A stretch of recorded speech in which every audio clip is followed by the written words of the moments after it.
जय हिंद साथियों, स्वागत है आप सबका संदीप क्लास पर। आज की वीडियो में हम लोग देखेंगे जो 2018 में जो एग्जाम हुआ था उसके आर की जो ज्योग्राफी के प्रीवियस ईयर क्वेश्चंस देखेंगे और उससे रिलेटेड कुछ और भी जानकारी है उनको भी डिस्कस करेंगे। और ये जो सीरीज चल रही थी उसका ये 5वां वीडियो है। इसमें हम लोग कुछ क्वेश्चन ज्योग्राफी के दिए गए हैं और पूछे गए हैं जो आने वाले एग्जाम में जो 27 जुलाई का एग्जाम है उसमें आपको मदद करेगा। और ज्योग्राफी पोर्शन से जो बनने वाले क्वेश्चन होंगे वो शायद आपके सारे कंप्लीट हो जाएंगे और कोई भी क्वेश्चन ऐसा है जो इससे बाहर नहीं आएगा। हम लोग पहला क्वेश्चन देखते हैं। इसमें क्या दिया गया है? इसमें पहला क्वेश्चन दिया गया है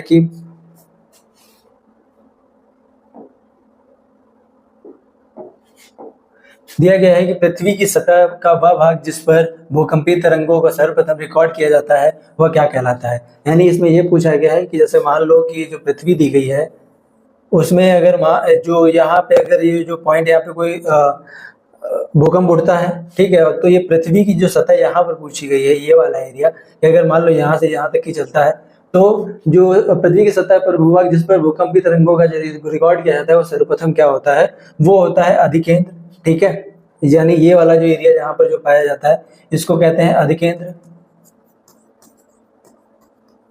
और ये जो मूल बिंदु जहाँ पर शुरू होता है उसको भूकंप मूल कहते हैं या फोकस पॉइंट, फोकस बिंदु कहते हैं या भूकंप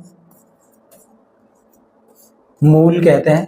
ठीक, ये कुछ जो जानकारी इसके बारे में मतलब जहां पे अगर मान लो ये भूकंप उठता है उसको भूकंप केंद्र या फोकस इसको कहते हैं। और जहां पर जब यहाँ से भूकंप उठता है और उठते उठते यहाँ पर पहुंचता है और भूकंप यानी पृथ्वी की जो सतह मेन सतह पर है वहां पर जो पहली बार जो प्राप्त होता है या रिकॉर्ड किया जाता है उसको अधिकेंद्र कहते हैं। ठीक है, भूकंप से रिलेटेड कुछ चीजें हम लोग देख लेते हैं। जैसे अगर कहा जाए कि भूकंपी तरंगे क्या होती है, पहली चीज भूकंप जो या भूकंप क्या होता है, यानी जब भूकंप की जो टेक्टोनिक प्लेट एक दूसरे के ऊपर आती है तो ऊर्जा के रूप में कुछ तरंगे निकलती हैं, यानी ऊर्जा के रूप में कुछ तरंगे निकलती हैं, उनको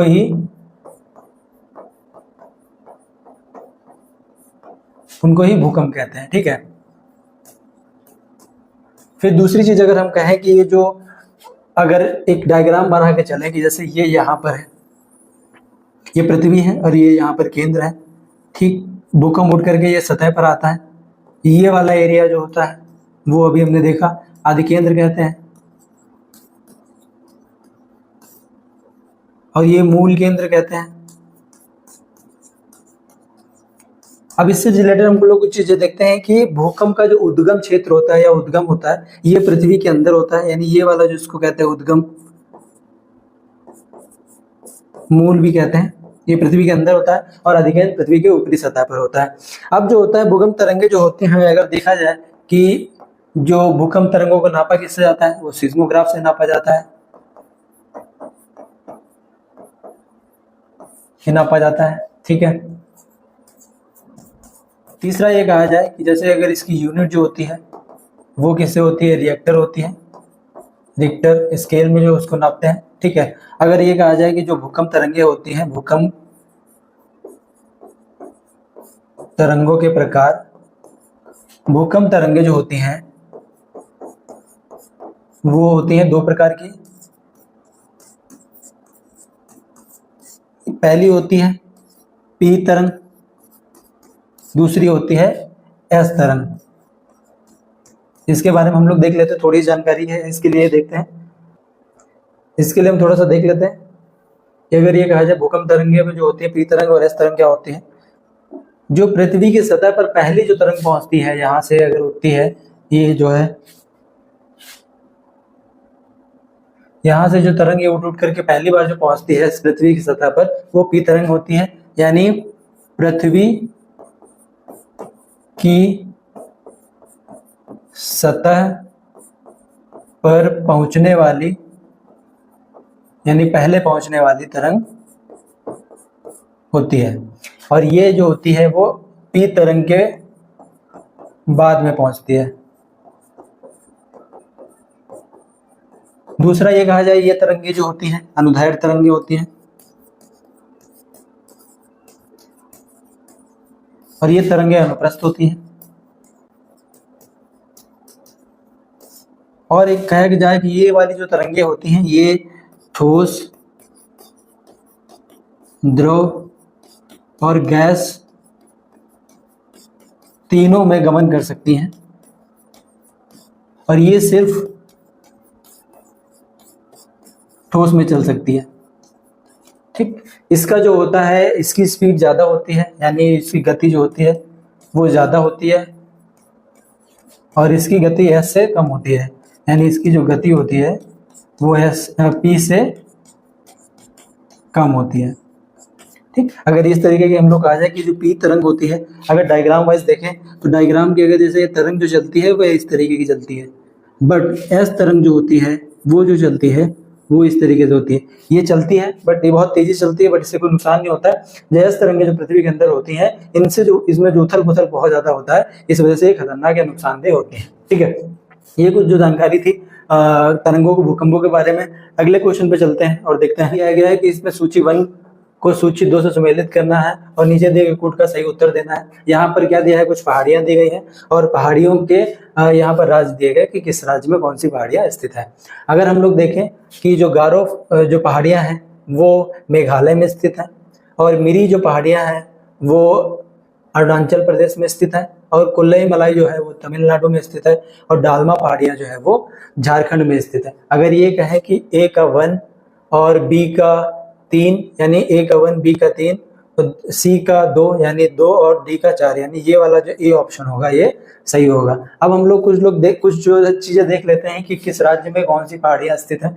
जैसे अगर कहा जाए कि मेघालय के लेके चलते हैं कि मेघालय में और कौन कौन सी पहाड़ियां हैं जिनसे प्रश्न देखने को मिलते हैं, तो मेघालय में गारो हो गई, खासी हो गई और जयंतिया हो गई। ये 3 टाइप की जो पहाड़ियां हैं वो मेनली जो है वो मेघालय में होती हैं। गारो में गारो जनजाति के लोग रहते हैं, खासी में खासी जनजाति के लोग रहते हैं, और जयंतिया में जयंतिया जनजाति के लोग रहते हैं। चेरापूंजी जो है वो खासी जयंतियों पर, खासी पहाड़ियों पर स्थिति है, और दूसरा अगर इसकी जो शिलोंग राजधानी है जो मेघालय की, वो भी जो है वो खासी पहाड़ी पर ही स्थित है। और हम लोग अगर कुछ देख लेते हैं कि जैसे अगर कहा जाए कि इसके बाद मेघालय के बाद में आता है अरुणाचल प्रदेश। अरुणाचल प्रदेश के बारे में देखते हैं कि इसमें कौन कौन सी फेमस है।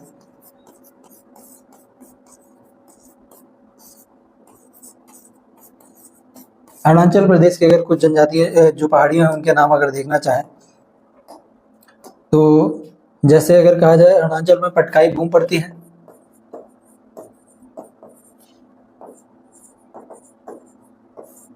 दूसरी अगर जनजाति देखें तो हम लोग यहाँ पर मिसमी होती है और डफला होती है, और ये कहे कि इसमें जो पटकाई बूम, मिसमी और डफला ये पहाड़ियां मेन है। और इसमें जो सबसे ऊंची जो पहाड़ी है वो अगर ये अरुणाचल प्रदेश की देखें तो ये जो सबसे ऊंची जो पहाड़ी है, किसकी, अरुणाचल प्रदेश की सबसे ऊंची पहाड़ी का भी नाम कभी कभी पूछ बात लेते हैं, तो इसको कांगटो कहते हैं। कांगटो जो है इसकी सबसे ऊंची पहाड़ी है। अब हम लोग देख लेते हैं अरुणाचल प्रदेश हो गया, इसके बाद देख लेते हैं तमिलनाडु। तमिलनाडु की पहाड़ी, जैसे इसको कुछ नोट कर लीजिएगा आप लोग। तमिलनाडु को अगर हम लोग देखें,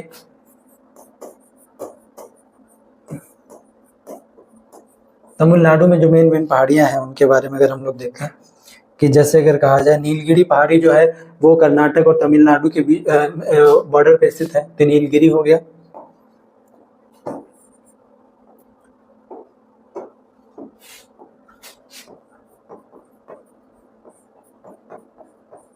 नीलगिरी हो गया। एक क्वेश्चन कई बार पूछा जाता है, जो सेवराय जो पहाड़ियां हैं वो भी यहीं पर है। और अगर देखते हैं कि हम लोग, सेवराय हो गया, अन्नामलाई हो गया, नीलगिरी को सेवराय और अन्नामलाई, ये पहाड़ियां जो है वो तमिलनाडु में स्थित है। और हम लोग देख लेते हैं कि झारखंड की अगर पहाड़ियों के नाम देखें, झारखंड में जो पहाड़ियां हैं वो कौन है।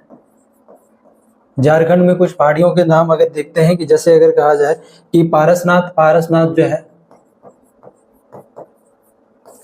पारसनाथ पहाड़ी हो गई, पालनी पहाड़ी हो गई, या पलानी जो कहते हैं इसको, पलानी पहाड़ी भी कहते हैं, और राजमहल पहाड़ियां हो गई,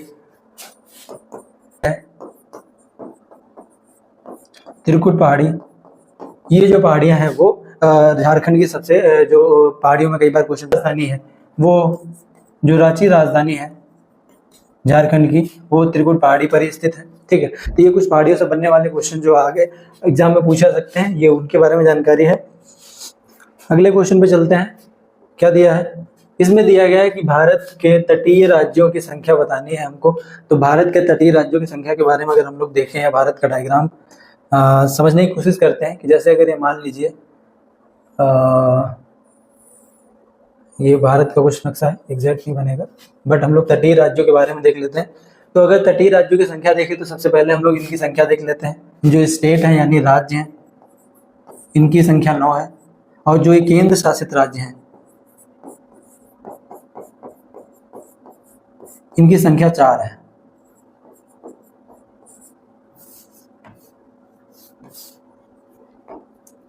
जो केंद्र शासित राज्य हैं उनकी संख्या 4 है, यानी जिनको यूटी कहते हैं, यूनियन टेरिटरी, इनकी संख्या जो होता है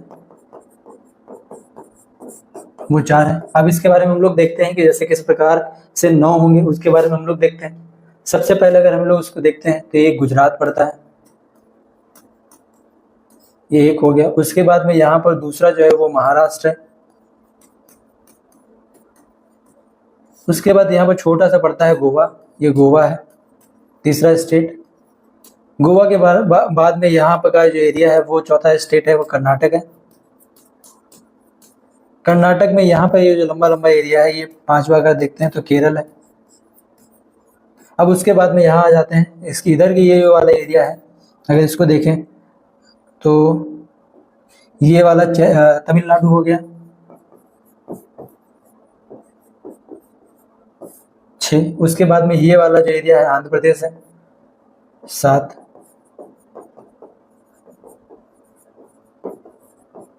उसके बाद में ये वाला जो एरिया है वो उड़ीसा है, इसको 8 ले देते हैं तो ये उड़ीसा हो गया। यहाँ पर इसको देखते हैं, ये वाला जो एरिया है वो 9, इसको देखते हैं पश्चिम बंगाल है। तो इस प्रकार जो है वो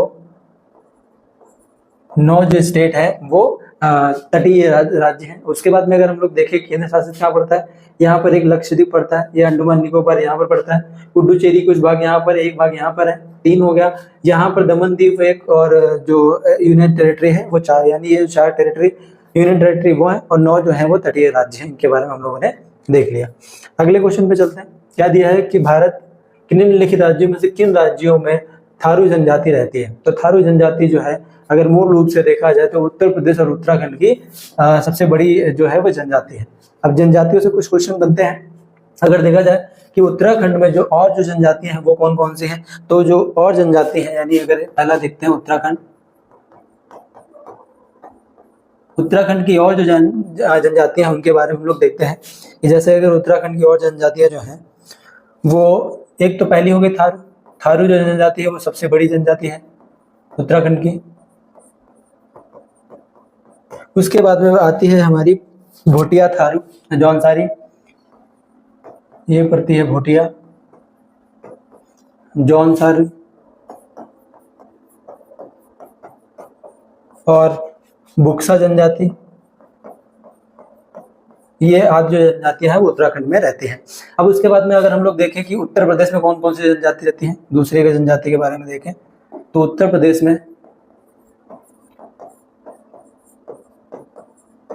में कुछ जो जनजातियां हैं, अगर यही देखें कि सबसे जो जनजाति एक थारू ही हो गई।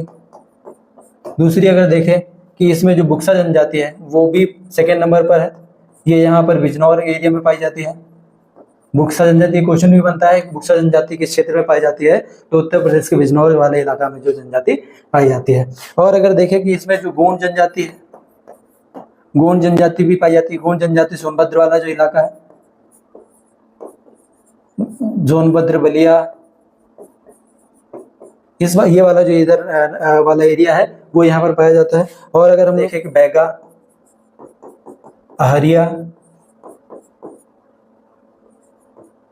ये जनजातियां जो है वो उत्तर प्रदेश में पाई जाती हैं। अब हम लोग देखते हैं कि बिहार की जो जनजाति, इसके बारे में अगर हम लोग देखें कि बिहार में कुछ जनजाति या यूं कहें कि हिमाचल प्रदेश के अगर मेन देख लेते हैं, तीसरा एरिया जो है वो हिमाचल प्रदेश का है।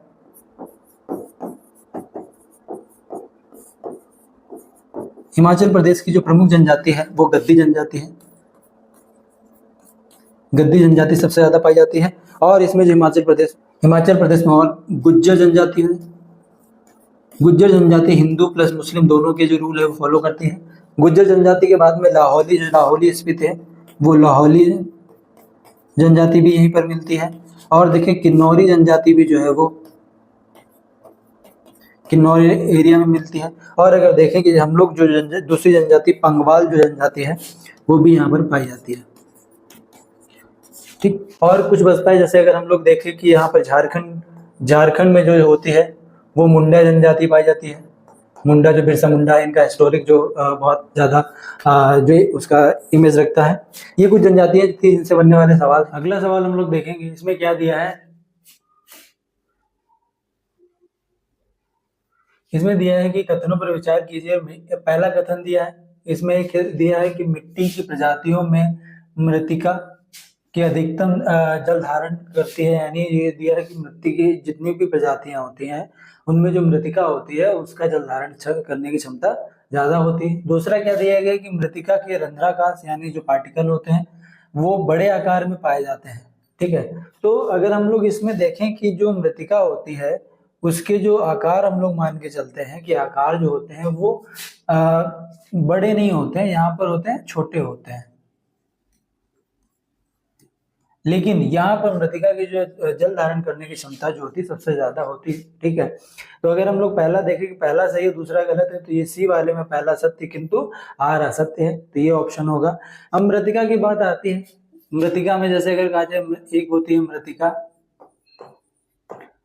दूसरी गाद होती है, तीसरी होती है बालू। ठीक, तो ये जो होती हैं सबसे छोटे जो पार्टिकल्स होते हैं वो होते हैं मृत्तिका के, यानी इसका जो साइज होता है 0.2 mm के आसपास होता है। इनके जो पार्टिकल छोटे होते हैं, ये जो पार्टिकल छोटे होते हैं उनकी एक क्वालिटी यही होती है कि मृत्तिका जल धारण करने की क्षमता ज्यादा होती है। अगर ये कहें कि जिनके पार्टिकल छोटे होंगे उनके पास जल धारण करने की क्षमता ज्यादा होगी, और जिनके पार्टिकल बड़े होंगे उनके जो होंगे जल धारण करने की जो क्षमता जो होती है वो कम होती है। ठीक, तो ये अगर हम लोग पहला देखें, पहला सही है दूसरा गलत है। अगले क्वेश्चन पे चलते हैं। क्या दिया है इसमें, वही इसी से मिट्टी से ही क्वेश्चन दिया गया कि विभिन्न प्रकार के मिट्टियों की जल धारण करने की क्षमता का घटता हुआ क्रम लिखो। अभी हमने वही बताया कि जो सबसे ज्यादा जो होती है वो मृत्तिका होती है, उसके बाद में गाद होती है, उसके बाद में बालू होती है। यानी सबसे ज्यादा जो अगर हम लोग देखें कि पहले नंबर पर जल धारण करने की क्षमता जो होती है मृत्तिका की होती है, दूसरे नंबर पर गाद आती है, तीसरे नंबर पर आती है बालू। अगर और प्रजाति की देखें तो जो चौथी होती है वो होती है दोमट मिट्टी। दोमट मिट्टी ऐसी होती है जिसमें इन तीनों के ऊपर यानी जो होता है पहला, दूसरा और तीसरी प्रकार की मिट्टियों की तीनों की क्वालिटी जो दोमट मिट्टी में होती है। यहाँ पर ये होता है कि जो मृत्तिका, अगर इसको हम लोग देख लें कि इसका अगर एक चीज लिखना चाहें तो ये लिख सकते हैं कि मृत्तिका में जल धारण करने की क्षमता, जल धारण करने की क्षमता उनके रंध्राकाश यानी जो पार्टिकल होते हैं के आकार पर निर्भर करती है।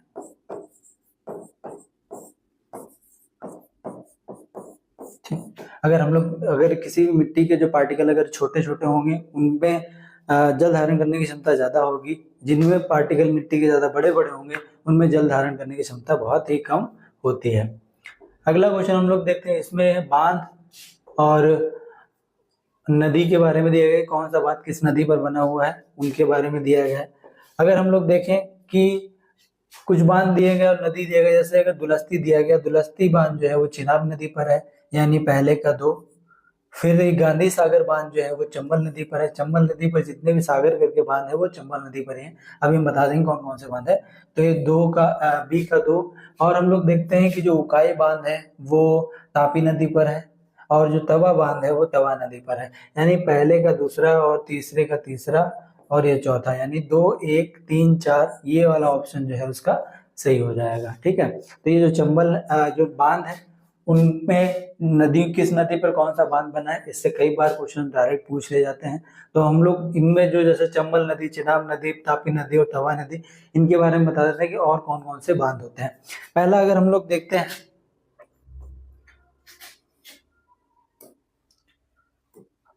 पहले हम लोग देखते हैं कि अगर चिनाब नदी पर और कौन कौन से बांध हैं। तो चिनाब नदी पर और जो बांध है, पहला तो ये दुलस्ती बांध है जो हम लोगों को दिया हुआ है।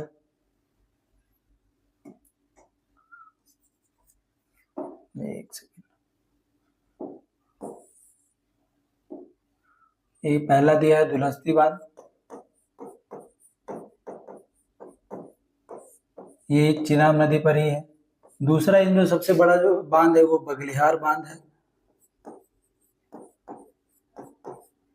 ये भी बांध इसी पे है। चिनाब नदी पर टोटल 3 बांध है जो बहुत बड़े बड़े हैं। अगर हम लोग देखते हैं कि अगला नदी जैसे ये सलाल बांध है,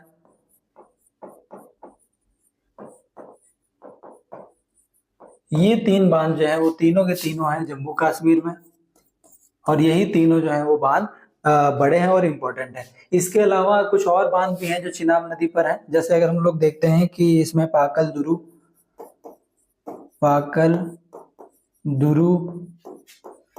और इसमें किरू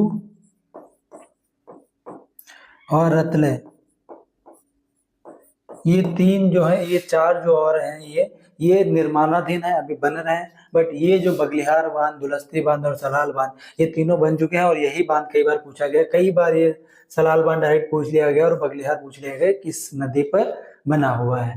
दूसरा अगर हम लोग चलते हैं चंबल नदी पर, अगर चंबल नदी की हम लोग देखते हैं कि चंबल नदी में जितने भी सागर करके बांध है,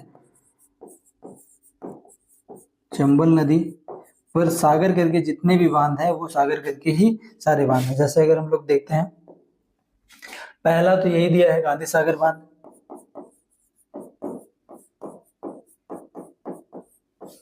सागर बांध। दूसरा दिया है राणा प्रताप सागर बांध,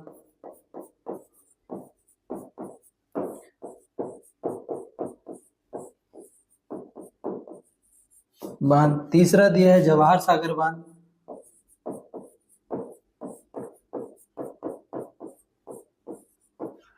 सागर बांध। और एक और दिया जाता है इसमें कोटा बैराज करके बांध, ये भी इसी चंबल नदी पर ही है। तो गांधी सागर बांध और राणा प्रताप सागर बांध और जवाहर सागर बांध, यानी सागर इस टाइप के जो हैं वो बांध, तो वो सारे के सारे चंबल नदी पर है। अगर हम लोग देखते हैं कि तापी नदी पर अगर हम लोग कुछ देख लेते हैं बांधों के नाम जो क्या क्या है। जैसे अगर तापी नदी पर देखें तो तापी नदी पर जो पहला बांध दिया गया यही कई बार पूछा गया है, उकाई बांध कई बार पूछ लिया जाता है, उकाई बांध। उसके अलावा एक और बांध होता है हथनूर करके जो बांध है, वो भी हथनूर बांध। और एक कई बार जो पूछा गया है काकरा पार बांध।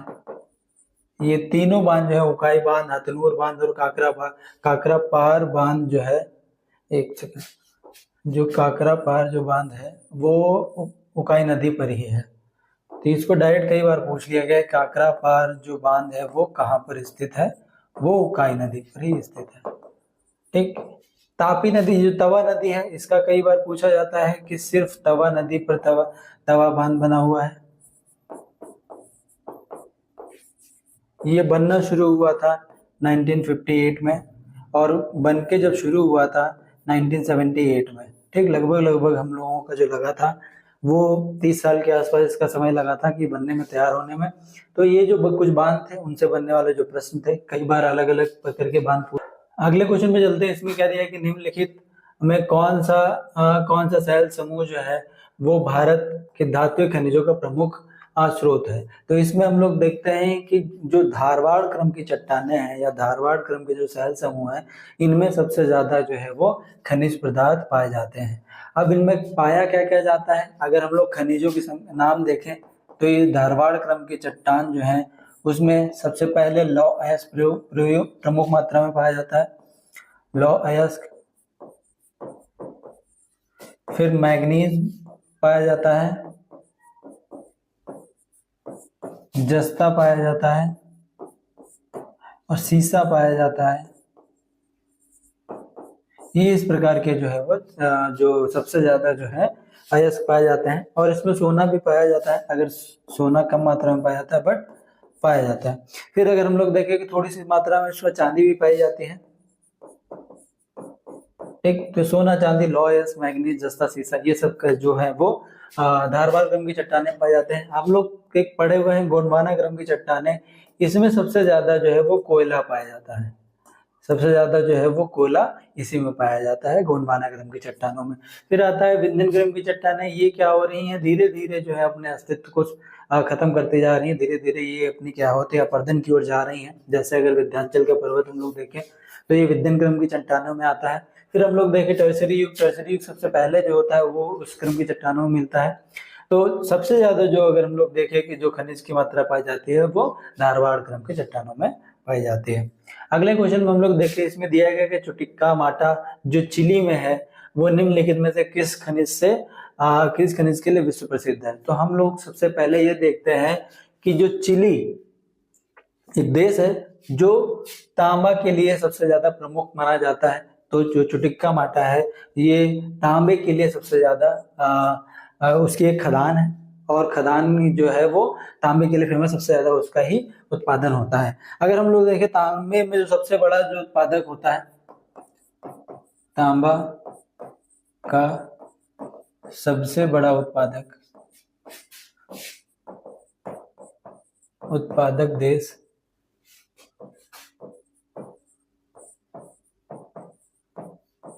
और सबसे बड़ा उत्पादक जो देश है वो चिली ही है, ठीक। सबसे बड़ा जो तांबा का उत्पादन वो चिली है। उसके बाद हम लोग देखते हैं कि सेकंड नंबर पर अगर इसको देखें तो सेकंड नंबर पर पेरू आता है। थर्ड नंबर पर हम लोग देखते हैं कि थर्ड नंबर पे कौन सा देश आता है, तो ये आता है चीन। फोर्थ नंबर पर आता है कॉन्गो गणराज्य, और फिफ्थ नंबर पर आता है यूएसए। तो अगर तांबा उत्पादन में सबसे बड़ा देश देखें तो चिली है, उसके बाद में पेरू है, थर्ड नंबर पर चीन है, और चौथे नंबर पर कांगो है, और पांचवें नंबर पर यूएसए है। ये तांबा उत्पादन के लिए सबसे ज्यादा। अगर हम लोग देखें कि तांबा अगर भारत में सबसे ज्यादा उत्पादित कहाँ पर होता है, तो एमपी में होता है, ठीक। यहाँ पर खेतड़ी की जो खदानें हैं वहां पर जो सबसे ज्यादा तांबा उत्पादक होता है, ठीक। ये भारत से क्या बनता है और ये वर्ल्ड में बनता है। अगले क्वेश्चन पे चलते हैं। इसमें ये क्या दिया है कि कुछ घास के मैदान दिए गए हैं और किस देश में है, इनके बारे में दिया गया है। तो अगर हम लोग देखें जो डाउन्स होती है वो ऑस्ट्रेलिया में होती है।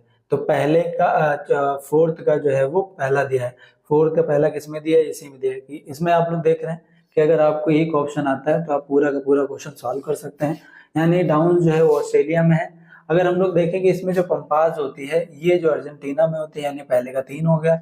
और फिर होता है कि पुस्टैच जो है वो हंगरी में है, और वेल्ड जो है वो दक्षिण अफ्रीका में है। ये इस टाइप की घासों के जो है वो देश और घासों का जो कॉम्बिनेशन करने के लिए आता है।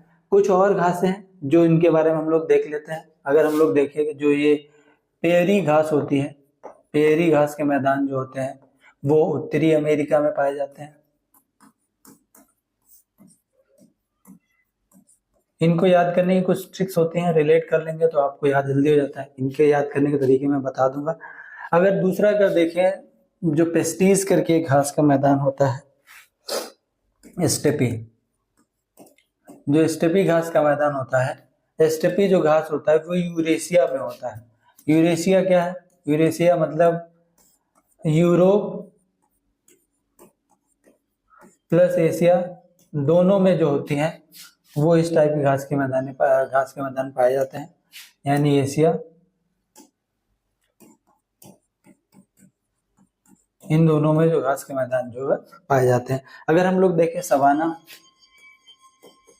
सवाना घास के मैदान जो है वो अफ्रीका में पाए जाते हैं। ठीक, तो ये कुछ घास के मैदान थे जिनके बारे में हम लोगों ने देखा। ये कई बार क्वेश्चन ऐसे डायरेक्ट पूछ लिए जाते हैं, तो इनको आप एक बार देख लीजिए। अगले क्वेश्चन में हम लोग देखेंगे क्या दिया है। जापान में निम्नलिखित 4 द्वीप दिए गए हैं, उनको उत्तर से दक्षिण की तरफ हमको अरेंज करना है। तो अगर हम लोग इसका देखें तो सबसे उत्तर में जो है वो होक्काइडो है।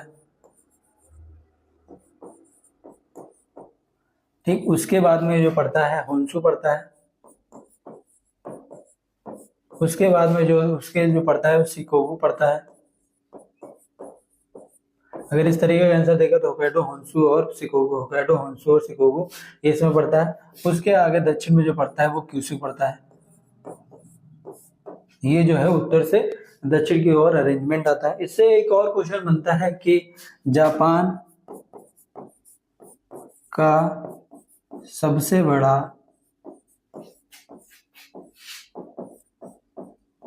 बड़ा जो द्वीप है वो कौन सा है। तो सबसे बड़ा जो द्वीप है वो होन्शु है।